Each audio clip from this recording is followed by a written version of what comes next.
প্রান্ত এই জায়গা যার তার ডাকাইছিলা? জি ম্যাম, ডাকাইছিলাম। সে হয়তো আইসা পড়ছে, আমাকে কলও দিছিল। আপা, ডাকছিলেন আমাকে? হ্যাঁ ডাকছিলাম। কি বলবেন বলেন। বলার কিছু নাই। এতদিন আমার বাবা এই সম্পত্তি নিয়ে অনেক লড়াই করছে, কিন্তু আমাদের করে নিতে পারে না। এখন সেই বিছনায় পড়া, আর তার মেয়ে হয়ে আমার উপরে সব দায়িত্ব পড়ছে। তো এখন যেভাবে হোক তোমরা কিভাবে আমার নামে সম্পত্তি লেখা দেবে, এটা তোমাদের দায়িত্ব।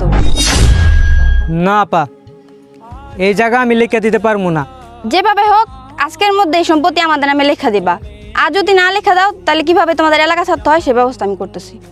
এলাকা ছাড়ার কথা বলতেছেন? এলাকা থেকে বিদায় করেন আর যাই করেন, আমি আমার এই বাপদাদার সম্পত্তি আমি কখনোই লেখা দিতে পারবো না। দেখেন ম্যাডাম, একটা কথা বলি, আপনি আপনার বাবারে দিয়ে একটু দেখেন।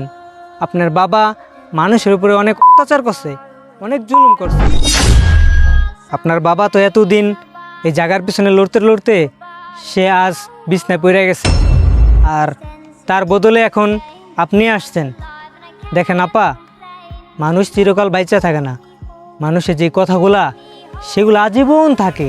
তাই বলি কি, আপনাদের বিবেককে সচেতন করুন যে একটা মানুষের জায়গা জোর জবরদস্তি দখল কইরা কোনো লাভ নাই।